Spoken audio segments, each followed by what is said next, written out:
For all you elk hunters out there, chasing turkeys is basically the same thing. I know the reaction you just gave me, but don't knock it till you try it, and don't try it without OnX.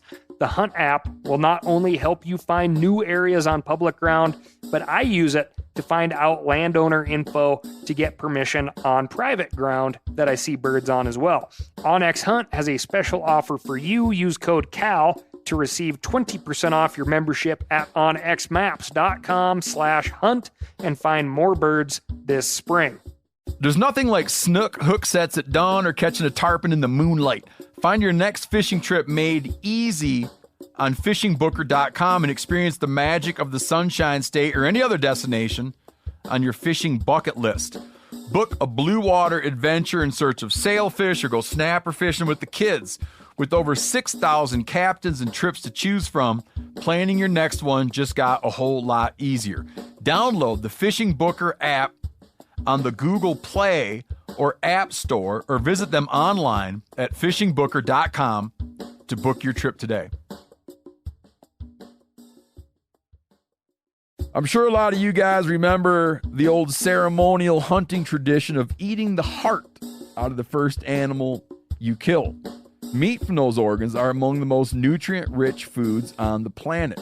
You can get those same benefits your ancestors craved via convenient daily capsules from Heart and Soil. Find out more at heartandsoil.co. And remember, use code MeatEater for 10% off your purchase.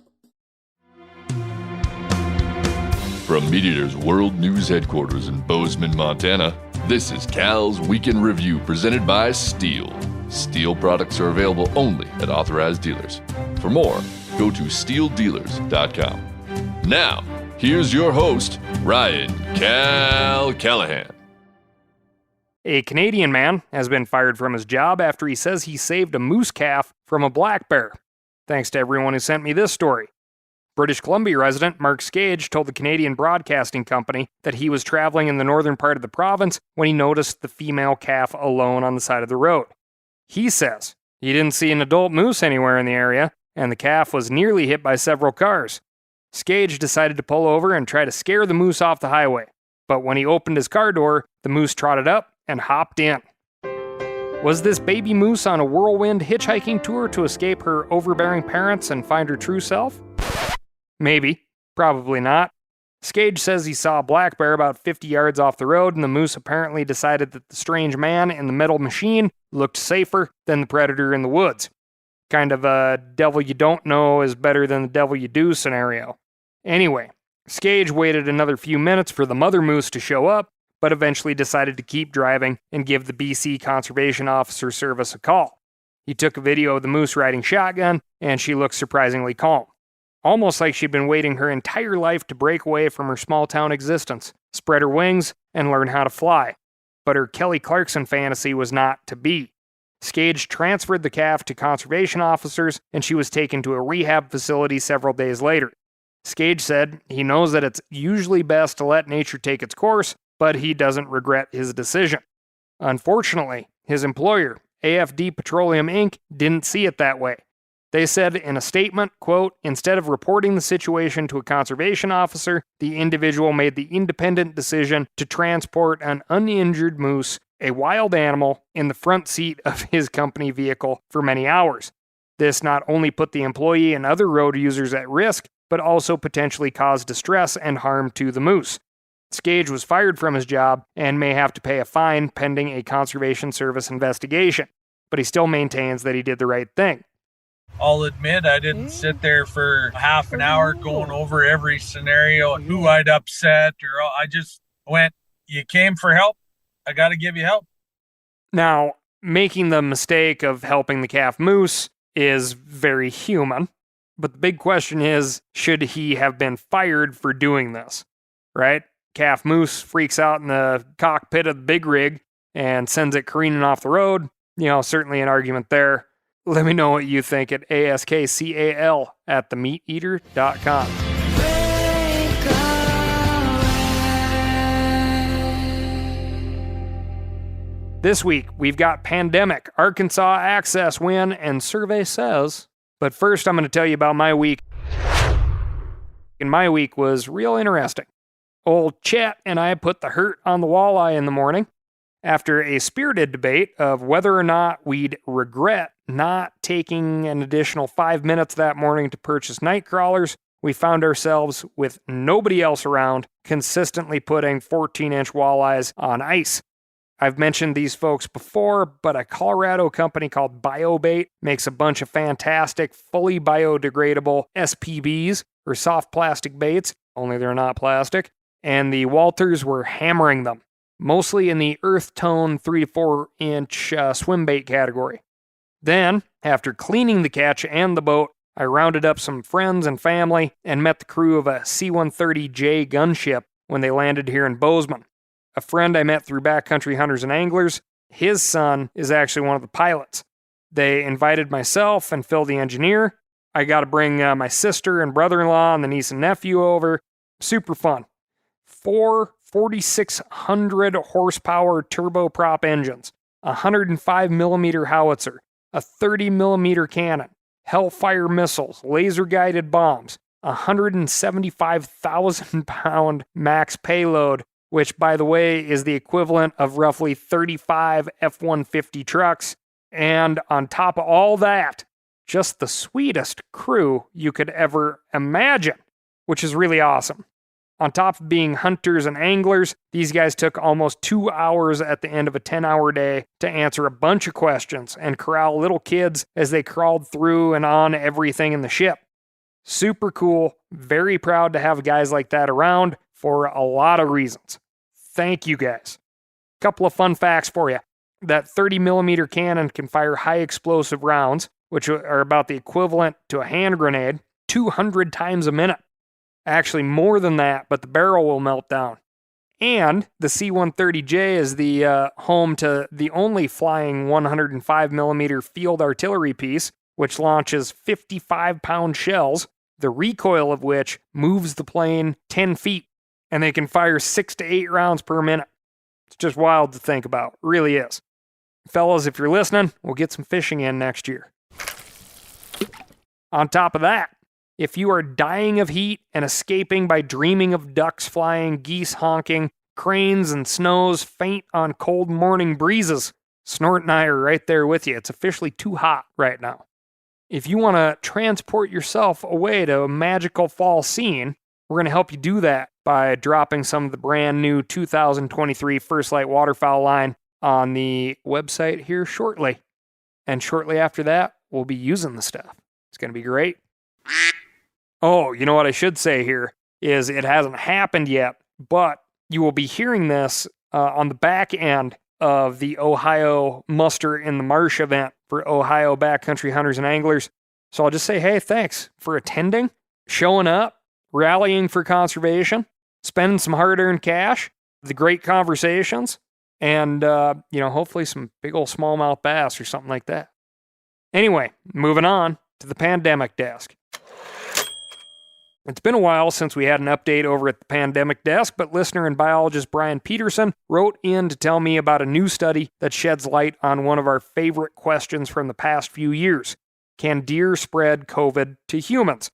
The study, published last week in the journal Nature Communications, analyzed 8,830 samples collected from wild white-tailed deer across 26 states and Washington, D.C. They concluded that humans transmitted COVID to deer at least 109 times and deer transmitted COVID back to humans at least 3 times. They reached these conclusions by analyzing the strains of the COVID virus found in these samples and comparing them to publicly reported samples from databases of human infections around the world. Scientists clarified in a press release that white-tailed deer do not play a major role in spreading the virus to humans, but they still want to study deer because they worry that the animals could act as reservoirs for the disease.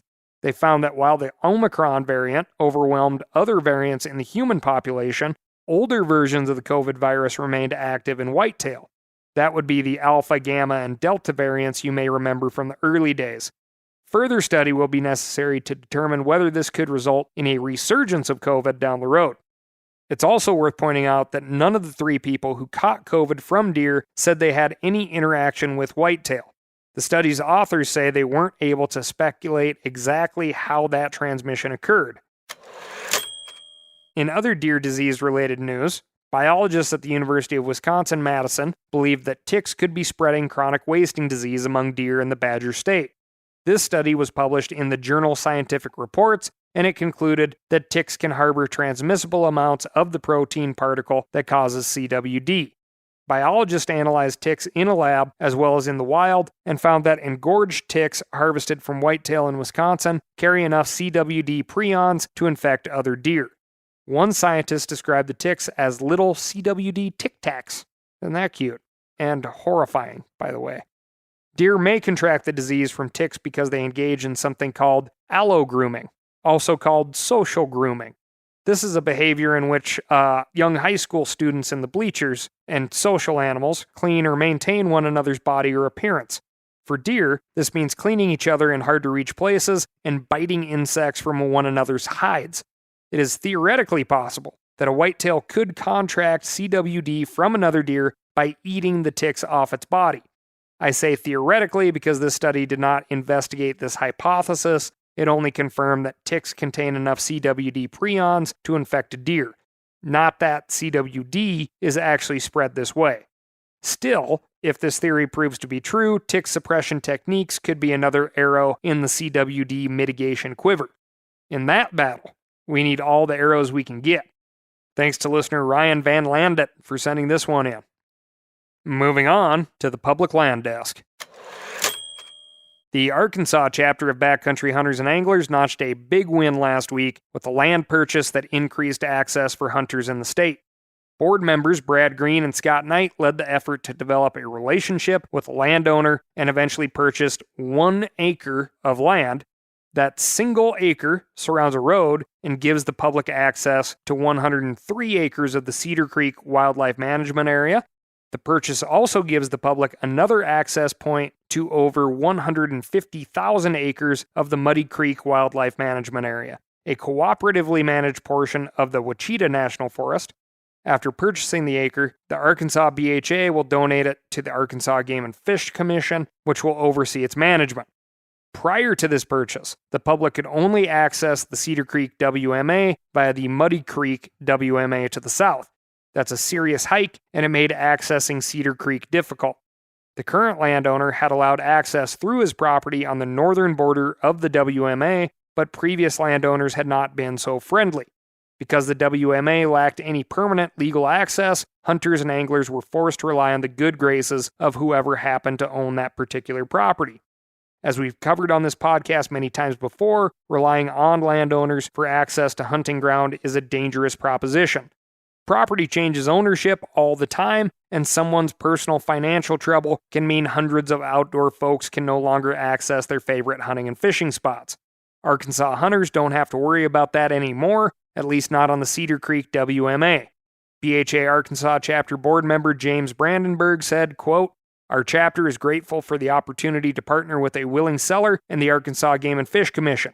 Securing this access shows what is possible when we put our minds to solving access problems here in Arkansas." Nice work, Arkansas BHA. That's amazing. It's a dream. Well done. Now get out there and enjoy that land you already own. For all you elk hunters out there, chasing turkeys is basically the same thing. I know the reaction you just gave me, but don't knock it till you try it, and don't try it without OnX. The Hunt app will not only help you find new areas on public ground, but I use it to find out landowner info to get permission on private ground that I see birds on as well. OnX Hunt has a special offer for you. Use code CAL to receive 20% off your membership at onxmaps.com/hunt and find more birds this spring. Now, a lot of you guys are familiar with the old hunting tradition of eating, some organ, the heart or a chunk of liver off the first animal you kill. I had that when I was a little kid, and it was a big deal.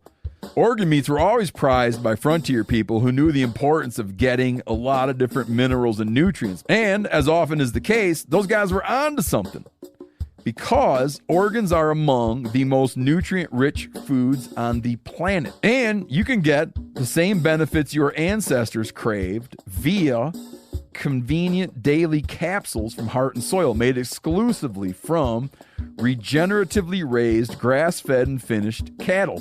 Heart and Soil's unique freeze-drying process means all those important nutrients are trapped in, ensuring you experience every one of the benefits of nature's superfood in a clean, convenient, taste-free capsule. Find out more at heartandsoil.co and make sure to use code MeatEater for 10% off your purchase. That's heartandsoil.co. Use the code MeatEater. You ever get that feeling you're stuck inside staring at screens and a primal urge kicks in? You crave wide open spaces, fresh air, the chance to connect with the land? Well, maybe it's time to find your own piece of the wild, but searching for property can be a maze. That's where Land.com comes in. They got millions of listings across the country, from mountain ranches to hidden fishing holes. Their search tools are like a seasoned guide helping you narrow down what you want. Land.com isn't just about buying and selling. It's about finding a place to hunt, fish, explore, or simply sit by a campfire and listen to the crickets. So head over to Land.com today to turn one day into today, because trust me, there's nothing quite like the feeling of standing on your own piece of earth. Moving on to the waterfowl desk. Waterfowl seasons are still a long way off in the US, but duck hunting is at top of mind in the Australian state of Victoria. A decades-long campaign to ban duck hunting has grown so strong that the province's trade labor unions are threatening to strike if the government bans the sport. Thanks to listener Stu Davis for sending us this story. Yahoo News reported that the Electrical Trade Union State Secretary Troy Gray all but guaranteed a strike. Get it tattooed on your arm. It's gonna happen. It is not a message. It is not a threat. It's going to happen. How's that for a quote? Other trade unions for transport workers, plumbers, and construction workers also said their members are upset about the ban and will stand behind them if they choose to strike. A mass walkout would shut down infrastructure projects across the state and would likely be a disaster for the Labor Party, which currently controls the state government. Of course, it's not a great sign when you have to rely on labor unions to fight battles for hunting rights and public access. The campaign to ban duck hunting in Victoria began all the way back in the 1980s. The number of duck hunters has decreased significantly in recent years, and in 2022, only 11,549 hunters took part in the season that stretches from March to July. Meanwhile, 66% of the public opposed duck hunting, and animal rights groups have grown more powerful in state government. None of this is good news for the duck hunting community in Victoria, and they have even more reason to be concerned. Last year, the government decided to shorten the season and decrease the bag limit to just 4 birds. Government officials described this decision as a, quote, precautionary approach.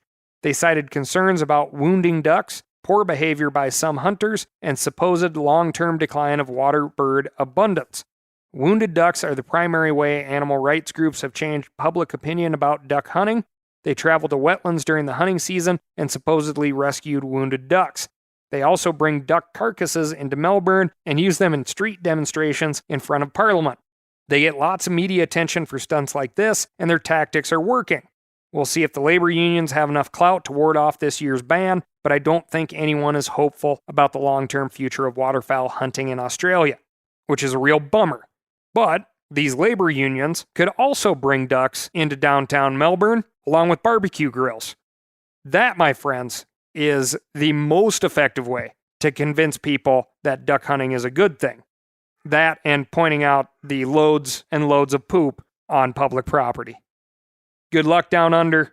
I'm waiting on my invite. If I can get Snort down there, it'd be a guarantee. Moving on to the survey desk. Speaking of public support for hunting, the Outdoor Stewards of Conservation Foundation released a survey earlier this month that contains some concerning trends for hunters here in the U.S. It found that 77% of Americans approve of legal hunting. That's a 4% decline since 2021, when 81% of Americans said they either strongly or moderately approve of the sport. However, contrary to some of the coverage you may have seen, this year's mark isn't outside the historical average. Lower percentages of Americans voiced support for hunting in 1995, 2003, and 2011. This survey has been conducted 10 times since 1995, and the average approval rating is 77%. So, exactly what it was this year. What's more, 86% of U.S. residents agreed that regardless of their opinion on hunting, it is okay for others to hunt if it is done in accordance with laws and regulations. Only 9% disagreed. That doesn't mean everything is hunky-dory. While approving numbers are down a bit, disapproval numbers are about 1.5 points above average. 17% of Americans said they either strongly or moderately disapproved of legal hunting, which is higher than the average of 15.6% since 1995. The survey also showed a drop in support for some of the most common reasons hunters go out into the field. Approval of hunting, quote, for the meat, dropped from 84 to 75% between 2021 and this year. Approval for hunting for wildlife management dropped by 5 points, and approval for hunting to protect humans from harm dropped by 7 points. To protect humans from harm, for wildlife management, and for meat are the top 3 most approved reasons for hunting. I won't bore you with the full rundown of all the data. It's super interesting, but you can look it up for yourself in an article by Eli Fournier at themeateater.com. I'll leave you with just a few interesting observations. Deer, turkey, rabbits, and ducks top the list of species that Americans are okay with being hunted, while elephants, lions, and cougars are at the bottom. Strangely, Americans voiced a higher approval for hunting black bears than hunting mourning doves, which throws a wrench in the idea that we care more about animals with eyelashes. 64% of the survey respondents said they consider themselves conservationists, but only 55% of non-hunters said they'd ever taken trash that wasn't theirs out of the woods. Among hunters, anglers, shooters, and trappers, on the other hand, 80% said they'd picked up someone else's trash and disposed of it themselves. Good work, everyone. That's what I like to hear. And don't stop working. You got plenty to do. Moving on to the overseas desk. While Australia considers a ban on duck hunting, some folks in the United Kingdom think it's time to start eating more venison. There are more deer on the British Isles than at any point in history, according to experts who spoke with the English newspaper iNews. Between native species such as red deer and invasive species like muntjac, biologists believe there are over 2 million deer on the islands. To put that in perspective, Oregon, which is just a little larger than the UK, only has about 400,000 deer. Virginia, another place biologists say is overrun with deer, has less than 1 million. While some deer species are a natural part of the UK's ecosystem, too many deer can threaten woodland landscapes. Without any natural predators, these populations have grown out of control, which is why about 350,000 deer are culled every year. Even though 350,000 animals is a lot, it's still not enough. So the Forestry Commission and the government are working on a solution. Right now, it doesn't make economic sense for grocery stores and butchers to stock venison. The health and safety standards are too high, so most venison sales are direct to consumer through specialist butchers and restaurants. But DEFRA, that's the Department for Environment, Food, and Rural Affairs, recently announced a new industry standard known as, quote, Wild Venison Quality Assurance Scheme. This new health standard is safe for consumers, but it will help big grocery stores more easily stock wild British venison. The government also has some PR work to do. Grocery stores can stock all the venison they want, but if the public still believes venison tastes harsh and gamey, they'll still have a deer problem. Changing public opinion can be even more difficult than changing government regulations, but right now, it looks like the British government doesn't have much choice. Moving on to the snake desk. A group of python hunters in Florida just bagged what some say is the longest Burmese python ever captured in the U.S. The giant female snake clocked in at 19 feet and weighed 125 pounds. The previous record was 18 feet 9 inches. 22-year-old Jake Wallery found the snake in the Big Cypress National Preserve, and like any self-respecting 22-year-old, he made sure someone filmed the catch and posted it to social media. If you want to check it out for yourself, search Glades Boys Python Adventures on the old Instagram. Here's Jake describing what happened that night. And then around 1 o'clock in the morning, we stumbled upon this giant snake that I thought was just a good-sized snake at first, maybe 10 feet, and then we cruised up real close to it, and I realized it was an absolute monster. And we wrestled this thing for about 3 minutes before I got a hold of the head. It was a fight, and it was a good one. Definitely one to remember. Jake and his crew are donating the snake to the Conservancy of Southwest Florida so biologists there can learn more about the python population in the Florida Everglades.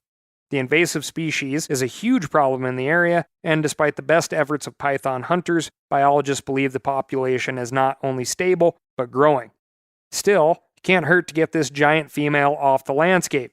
The average Burmese python lays about 50 eggs, but they can lay as many as 100 in a single clutch. In fact, another python record was set in Florida this month when a snake was captured in the Everglades with a nest containing 111 eggs. The capture was carried out by a contractor working for the state's Python Action Team removing invasive constrictors, or Patrick for short. If you'd like to catch a record-breaking python of your own, there may be some money in it. The 2023 Florida Python Challenge is running from August 4 to August 13, and cash prizes are going to the folks who remove the most snakes from the Everglades and for the longest snake caught. To register, just search Florida Python Challenge on the old Google machine. That's all I got for you this week. Thank you so much for listening, and remember to write in to ASKCAL, that's AskCal, at themeateater.com, and let me know what's going on in your neck of the woods. On top of that, hit up www.steeldealers.com to find a local knowledgeable steel dealer near you. They're going to get you set up with what you need, and they're not going to try to send you home with what you don't. Thanks again, and I'll talk to you next week.